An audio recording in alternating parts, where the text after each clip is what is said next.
Syekh Zainuddin Al-Malaibari dalam Irsyad Al-Ibad, halaman 33, mengisahkan ada seorang laki-laki bermimpi melihat beberapa ahli kubur yang keluar dari kuburnya.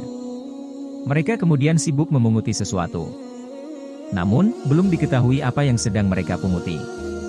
Laki-laki itu kemudian menceritakan mimpinya sebagai berikut, "Aku sempat heran melihat pemandangan itu. Belum usai keherananku, terlihat ada seorang ahli kubur yang tengah duduk dan tidak ikut memunguti sesuatu bersama mereka. Aku coba menghampirinya dan bertanya, apa yang sedang dipunguti mereka?"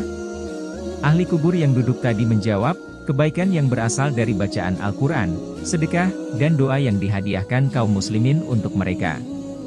Aku kembali bertanya, "Lantas mengapa engkau tak ikut memungutinya?" Dijawabnya, "Aku sudah cukup." Aku pun bertanya lagi, "Karena apa engkau tidak memerlukannya?" Dijawab oleh ahli kubur tersebut, "Dengan hatam Al-Quran yang dilakukan dan dihadiahkan oleh anakku setiap hari. Anakku ada di pasar ini dan berjualan salabiah, sejenis makanan ringan berbahan tepung dan telur. Keesokan paginya, setelah terbangun, aku langsung pergi ke pasar yang disebutkan ahli kubur dalam mimpi semalam. Benar saja di sana ada seorang anak muda yang berdagang salabiah, sedangkan kedua bibirnya tak pernah henti berucap. Aku pun menanyakannya, mengapa engkau tak henti menggerakkan kedua bibirmu?" Si anak muda menjawab, "Aku sedang membaca Al-Quran lalu menghadiahkannya kepada ayahku yang sudah di alam kubur." Beberapa waktu kemudian, aku bermimpi melihat beberapa ahli kubur keluar lagi dari kuburnya, seperti pada mimpi sebelumnya. Namun, yang membuatku heran kali ini adalah ahli kubur yang semula tak ikut memunguti sesuatu, kini turut memungutinya bersama ahli kubur yang lain. Makanya begitu terbangun, aku segera pergi lagi ke pasar guna mengetahui kabar si anak muda yang biasa berdagang salabiah sambil membaca Al-Quran itu. Dan ternyata, sekarang ia sudah meninggal. Dari sepenggal kisah di atas, dapat ditarik beberapa pelajaran.